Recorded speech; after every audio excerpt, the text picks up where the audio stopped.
할렐루야. 오늘 여우에 나오신 여러분들 주님의 이름으로 축복합니다.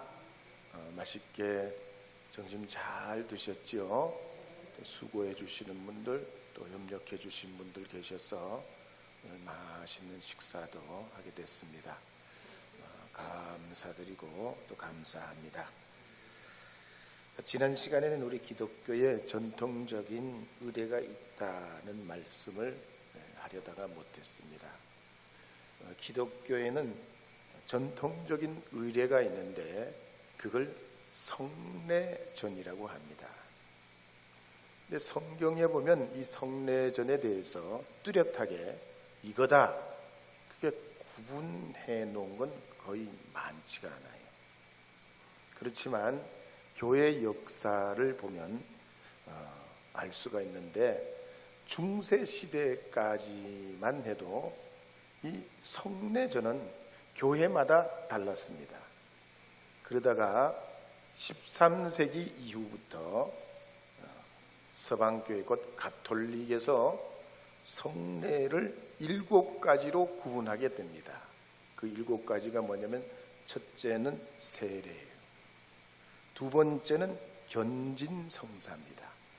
이 견진성사는 뭐냐면, 세례 받은 사람들이 성령 충만해서 그 성령의 은혜가 더 확대되고 말과 행실에 세상에서 구분되어 살기를 작정하는 이들에게 그 지역에 주교가 와서 기름 부음으로 이 견진성사를 행합니다.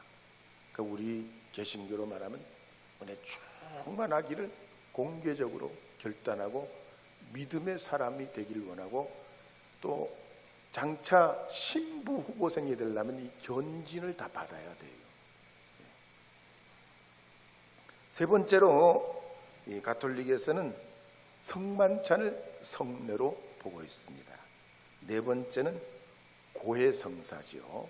이 고해성사는 세례 받은 사람들이 사제 앞에 가서 참회하면서 제사함을 선언받는, 이걸 성례 중에 하나로 봤습니다. 다섯 번째 성례로 구분하는 것은 임종을 앞둔 사람이 사제로부터 기름 부음을 받고 공동체의 위로 의식을 행하는 마지막 임종 예배죠. 우리로 말하면 임종 예배를 성례로 또한 봤습니다. 그리고 끝으로, 아니지, 하나 두 가지 더, 하나가 신품성사라고 신부가 되기 위해서 기름 부음 받는 것, 이것도 성례로 보고 마지막으로 이제 결혼을 성례로 봤습니다. 그래서 본래 우리가 기독교도 이 7가지를 성례로 여기고 쭉 지내오다가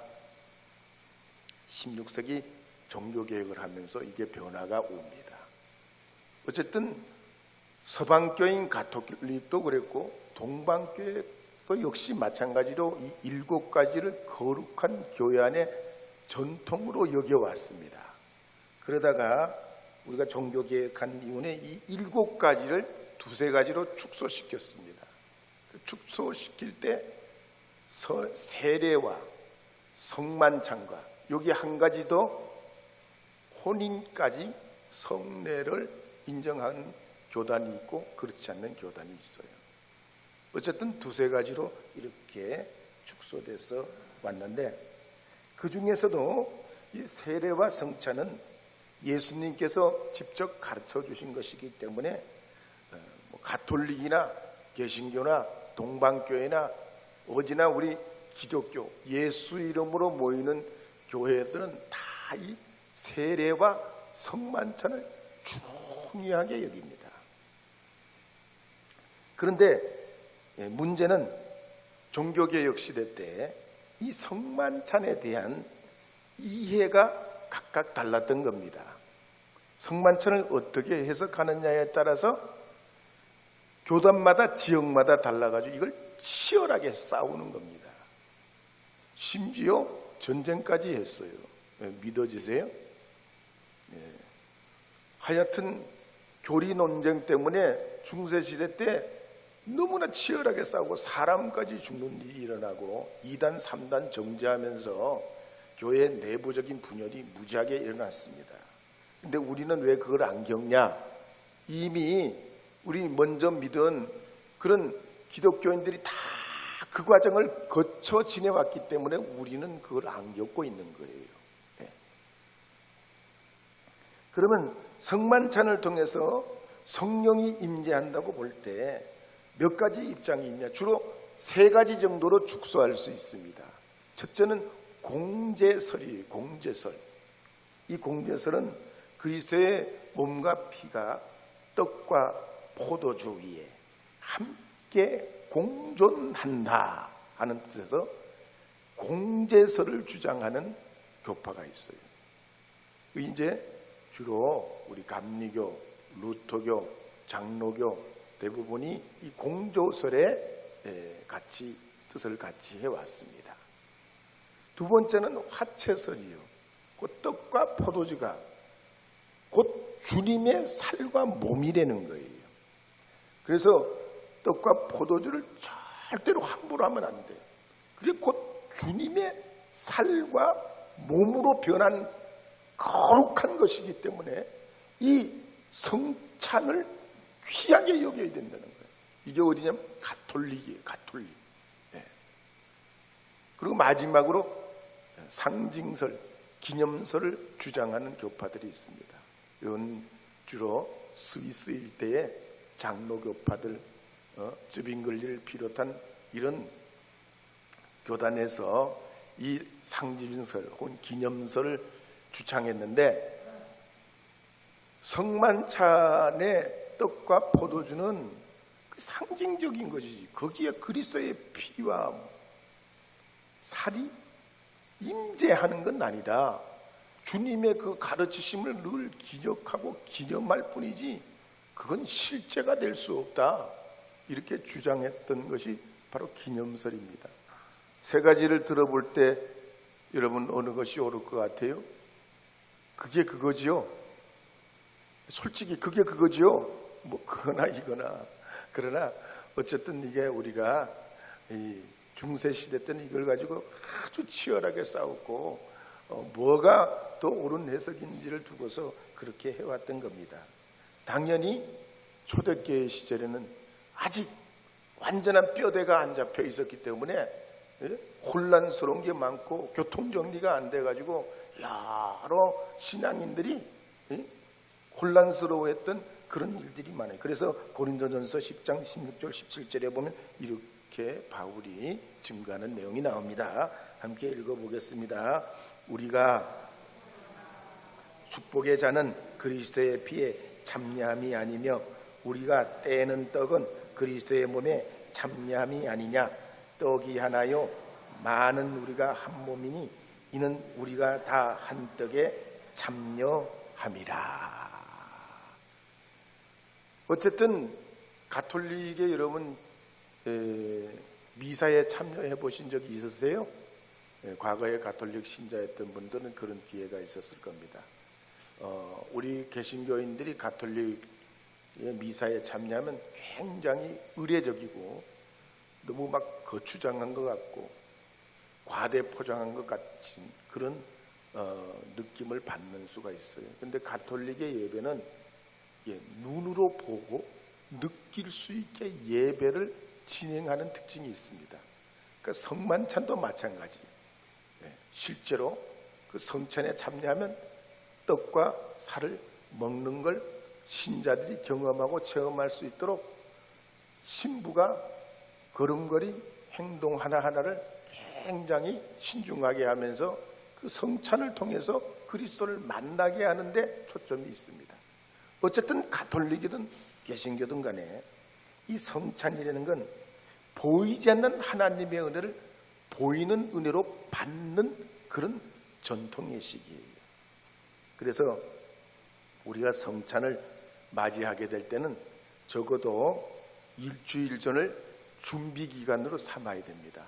그러니까 다음 주에 성찬이 있습니다. 그러면 한 주 전에 여러분이 먼저 기도로 자신을 살펴보고 참회하고 그리스도와 하나 되기를 결단하는 그런 시간을 가져야 됩니다. 그 일주일 안에, 다음 주에 있습니다만 이번 주 안에 하나님 앞에 기도하고 내 자신을 살피고 참회하고, 또 매일 가능하면 시간을 정해서 신약 성경을 이렇게 읽으면서 예수님의 그 십자가의 고난에 참여하려고 우리 마음을 준비하게 되면 이 성찬 예식이 굉장히 은혜가 되고요. 가톨릭 같은 데는 그런 간증들이 많습니다. 이 떡과 그 다음에 잔에 그리스도의 임재가 있다는 걸 그분들은 간절히 믿기 때문에 성찬을 받으면서 치유의 역사가 나타납니다. 병자가 낫고 하나님의 역사가 나타나요. 그러니까 그걸 어떻게 받느냐, 믿느냐, 우리가 하나님 앞에 그 말씀을 붙잡느냐에 따라서 결과가 다르게 될 수 있어요. 그러니까 하나님 앞에 이와 같은 성찬의 놀라운 은혜를 사모하면서 신앙을 이어가길 바랍니다. 그러나 바울이 우리에게 권면하는 걸 보면 이 10장 23절 24절에 보면 이런 말씀이 있는 걸 여러분 기억하셔야 됩니다. 함께 읽겠습니다. 모든 것이 가하나 모든 것이 유익한 것이 아니요 모든 것이 가하나 모든 것이 덕을 세우는 것은 아니니 누구든지 자기의 유익을 구하지 말고 남의 유익을 구하라. 이것도 좋고 저것도 좋고 다 좋다는 거예요. 그렇지만 우리 기독교에 뭐 화채설도 좋고 상징설도 좋고 뭐 공제설도 좋지만 이것저것 다 좋다는 거야. 그런데 뭐가 가장 중요하냐면 남의 유익을 구해야 된다는 거예요. 뭐 싸우고 찢고 발기면서 그 무슨 은혜라고 그러면서 거기다 말도 안 되는 걸 갖다가 하나님의 말씀을 갖다 붙이고, 이게 아니고 정말 중요한 건 형제의 영혼 구원이라는 거예요. 10년 전에 우리나라 국민 배우였던 황정순 씨가 100억을 남기고 죽었어요. 여러분 황정순 씨 아시죠? 할머니 역할을 많이 하시던 어르신, 돌아가신 지가 한 10년이 넘었어요. 근데 이분이 100억을 남기고 돌아가셨어요.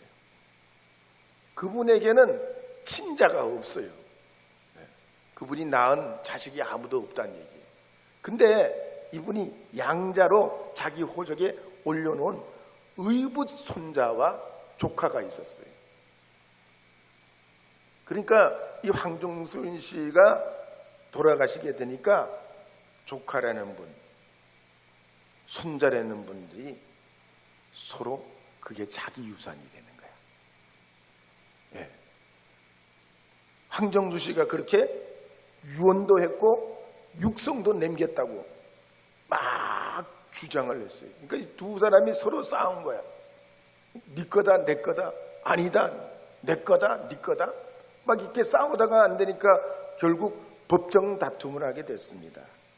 그때 법정에서 누가 증인으로 나왔냐면 그 황정순 씨의 파출부가 나왔어요. 파출부가 나와서 증언을 했는데 뭐라고 증언을 했는고 하니, 황정순 씨는 생전에 누구에게든지 유산을 물려줄 생각이 없었다. 그럼 그 유산을 어떻게 하냐?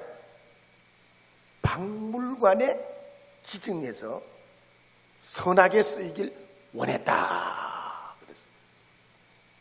그러면 그 육성으로 남겼다는 거, 유언장이 있는 건 이거 어떻게 된 거냐? 재판장이 그러니까 그거는 그 사람들이 가져가서 가짜로 만든 겁니다. 이렇게 증언해가지고 그 사람들이 유산을 물려받으려고 했다가 당 도루묵이 돼버렸어요. 세상엔 참 별의별 일들이 다 있죠. 특히 이익이 있거나 자기에게 유리한 것이 있으면 어떤 수단과 방법을 가리지 않고도 얻고 취하려고 합니다. 그런데 우리 기독교는요, 그런 문화가 아니에요. 특히 마태복음 7장 12절에 보면 이렇게 말씀하는 내용이 나옵니다. 함께 읽어보겠습니다. 그러므로 무엇이든지 남에게 대접하고는 너희도 남을 대접하라. 이것이 율법이요 선지자니라. 빌립보서 2장 3절도 읽어보겠습니다. 아무 일이든지 다툼이나 허용으로 하지 말고 오직 겸손한 마음으로 각각 자기보다 남을 낮게 여기고. 우리 기독교 문화는 뭐냐면 배려 문화예요. 배려 문화. 그런데 우리가 세상을 살다 보면 어떻습니까? 세상 생각과 말씀 사이에서 충돌과 갈등을 느껴요. 이래야 되는지 저래야 되는지, 이게 맞는 건지 저게 맞는 건지 갈등이 일어나요. 여러분, 그런데 만약에 자동차와 오토바이가 확 충돌하면 어떻게 됩니까? 예? 요번에 비 오는 때 어디에서 말이죠, 큰 트럭하고 승용차하고 부딪혔는데 승용차가 완전히 박살나 버렸어요. 큰 거와 작은 게 충돌하면 어떻게 돼요? 당연히 큰 놈이 작은 놈을 그냥 깔고 맹깁니다. 근데 기독교 문화는 그게 아니라는 거예요. 강한 거, 갑이 말이죠, 을을 괴롭히고 그 힘으로 약자를 눌러내리는 게 기독교 문화가 아니에요.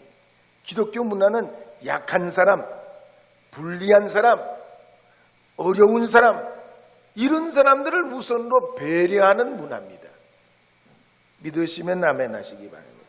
그래서 고린도전서 10장 23절 24절 보면 이렇게 기록하고 있는 겁니다. 읽었지만 한번 더 읽겠습니다. 모든 것이 가하나 모든 것이 유익한 것은 아니요 모든 것이 가하나 모든 것이 덕을 세우는 것은 아니니 누구든지 자기의 유익을 구하지 말고 남의 유익을 구하라.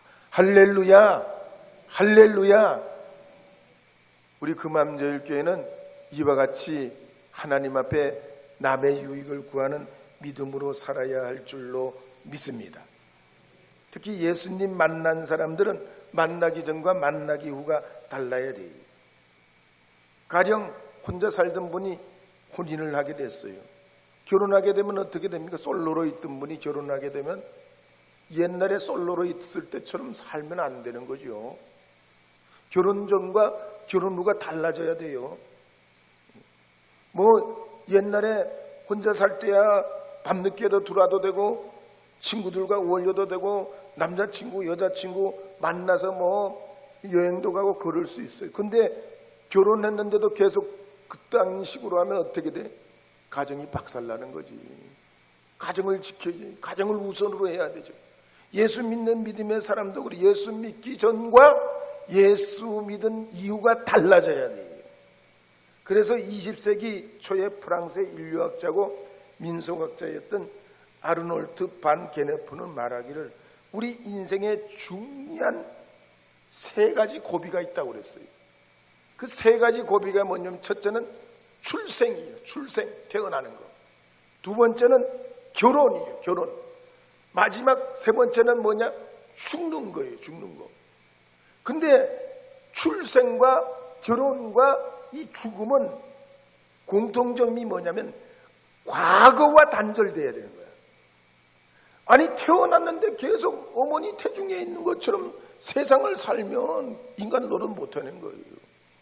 그 사람이 인간 노릇 못해요. 그럼 태어났으면 태어난 자로 살아야 되는 거예요.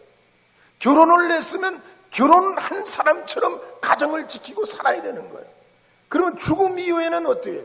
이 세상에 사는 것처럼 육적인 것을 그냥 갈구하고 소망하고 그걸 욕심내고 그럴 수는 없는 거예요. 이 세상은 딱 끝내야 돼. 저 천국 나라로 소망을 가지고 살아야 새로운 삶이 시작되는 겁니다. 그래서 우리 크리스천들도 예수님 만나기 전과 만난 이유가 달라져야 된다는 얘기예요. 그럼 어떻게 달라져야 되냐? 25절부터 27절에 이렇게 기록합니다. 25절부터 27절 읽어보겠습니다. 무릇 시장에서 파는 것은 양심을 위하여 묻지 말고 먹으라. 이는 땅에 거기 충만한 것이다. 불신자 중 누가 너희를 청할 때에 너희가 가고자 하거든 너희 앞에 차려놓은 것은 무엇이든지 양심을 위하여 묻지 말고 먹으라. 뭐라고 하는 거니? 고린도 지방에 우상에게 제물을 바친 것들이 많았다고 그랬잖아요. 신전에 가서도 살 수 있고 시장에도 가면 널려 있는 게 우상 제물이라고 그랬어요. 근데 말이죠, 이 당시에도 마찬가지예요. 믿는 사람보다가 안 믿는 사람이 훨씬 절대 다수요. 그러면 안 믿는 사람들이 안 믿는 사람들 속에 들어가서 살 때 어떻게 해야 돼? 자기 신앙이 고매하다고 막 나는 말이요 세대 받았고 나는 교회에서 집사고 권사고 장로고 목사기 때문에 니들하고는 못 어울려. 너희들은 저기로 가. 너희들은 저기로 가. 너희들은 불결해. 나는 정결해. 이러면 안 된다는 거죠. 우상의 제물을 놓고서도 먹을 때 이거 우상 제물이네. 난 기독교인이니까 니들하고 밥상 같이 못해. 니들 저리 가. 난 나 따로 먹을 거야. 나는 하나님 앞에 거룩한 사람이라 거룩하게 살 거야. 이러면 안 된다는 거예요. 이러면 안 된다는 거예요. 왜? 26절에 보면 세상의 모든 건 하나님이 창조하셨기 때문에 우상의 제물이든 우상의 제물이 아니든 소돼지로 태어난 거든 닭으로 났든 오리로 났든 세상의 모든 건 하나님의 것이라는 거. 본래 하나님의 것이에요. 그 하나님의 것이니 하나님 앞에 감사하고 받고 나누고 사는 게 정상이지. 그냥 사람들이 정해놓은 어떤 카테고리 안에서 거기서만 이건 이렇고 저건 저렇고 너무 그렇게 하면 유익이 안 된다는 거예요. 유익이. 영혼 구원을 못 시킨다는 거예요. 제가 저희 집안에서 8대 장손입니다. 장손처럼 보여요, 안 보여요? 아버지. 그래, 죄송해요. 얘가 유교 집안에서 오랫동안 자랐잖아요. 말씀드린 대로 저희는 대학교 때까지, 독립하기 전까지 외출하고 집에 들어가면 아버지한테 다녀왔습니다.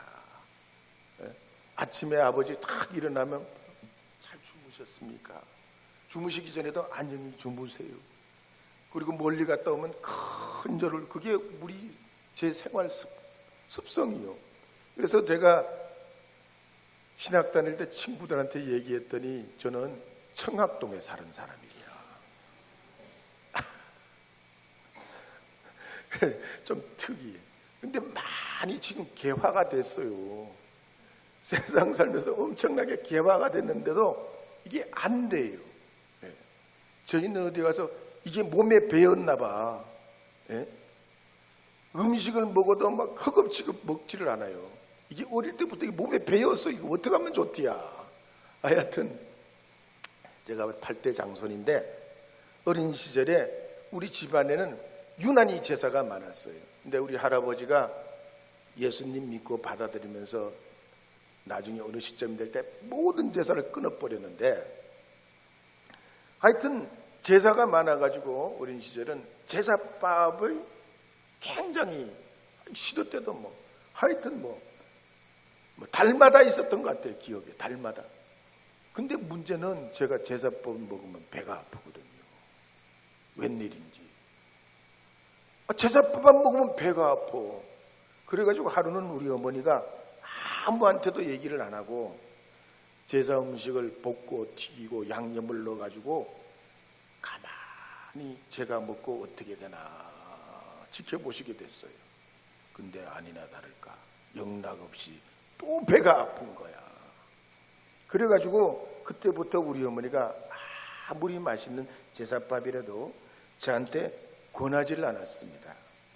근데 제가 성경을 읽어보니까 땅과 거기에 충만한 것은 다 주님의 것이라는 거야. 다 주님의 것이래요. 그러니 성경과 내가 살아가는 실상 예수님 만난 내가 이 갈등과 충돌이 내 안에 생기는 거예요. 분명히 하나님의 능력으로 주신 이 음식이라면 아무리 먹어도 건강해야 될 텐데 이유 없이 왜 이러냐 말이에요. 그래서 이건 아니다. 이건 아니지. 그래서 그 다음부터 먹기 전부터 용기를 내서 하나님 믿습니다. 아멘입니다. 주님 주신 겁니다. 배가 왜 아픕니까? 하나님 감사하면 내게도 건강 주실 줄 믿습니다. 뭐든 먹게 하실 줄 믿습니다. 아멘입니다. 그러고 나서 먹었는데 그때부터 지금까지 괜찮어. 할렐루야. 참말이에요. 할렐루야요. 하나님의 말씀은 이처럼 능력과 힘과 용기를 주시는 줄 믿으시기 바랍니다. 여러분들도 주님의 영광 위에서 더 멀리 더 크게 바라보면 하나님이 여러분에게 영감 주시고 바다 같은 마음 허락해 주셔서 온 세상을 품고도 남는 은혜를 허락하여 주실 줄 믿습니다. 바울이 그랬잖아요. 예수님 만나기 전에는 오직 율법밖에 몰랐습니다. 그런데 예수님 만난 후부터 자유를 누리게 됐어요. 그래서 고린도후서 3장 17절에 보면 이렇게 기록하는 내용이 나옵니다. 함께 읽겠습니다. 주는 영이시니 주의 영이 계신 곳에는 자유가 있느니라. 자유가 있다. 예수 안에 자유가 있는 거예요. 갈라디아서 5장 1절에도 보면 이렇게 말씀하는 내용이 나옵니다. 그리스도께서 우리를 자유롭게 하려고 자유를 주셨으니 그러므로 굳건하게 서서 다시는 종의 멍에를 매지 말라. 또 갈라디아서 5장 13절도 있겠습니다. 형제들아 너희가 자유를 위하여 부르심을 입었으나 그러나 그 자유로 육체의 기회를 삼지 말고 오직 사랑으로 서로 종노릇하라. 영혼 구원 아니야. 다 우리에게 주신 유익을 위해라든지 자유의 축복이라든지 영혼 구원에 초점이 있는 거예요. 내 그 자유를 가지고 만끽하고 그걸로 그냥 세상을 그냥 마음대로 휘젓고 살아내는 게 아니라 한 영혼, 한 생명, 한 귀한 사람이라도 주님 앞에 구원을 얻도록 하기 위해서 우리에게 그렇게 살라는 겁니다. 그래서 우상 제물도 마찬가지. 이게 중요한 게 아니고 더 중요한 건 하나님의 영광일 뿐만 아니라 형제에게 유익이 되냐 하는 겁니다. 그래서 여러분들께서도 삶을 살아갈 때 하나님 영광과 형제 유익을 구하셔서 영적 관계에 복을 얻으시고 또 사회적 관계도 복을 얻으셔서 여러분의 삶을 통해 무한한 하나님의 그 은혜와 자유와 축복을 누리시기를 주님의 이름으로 축복합니다.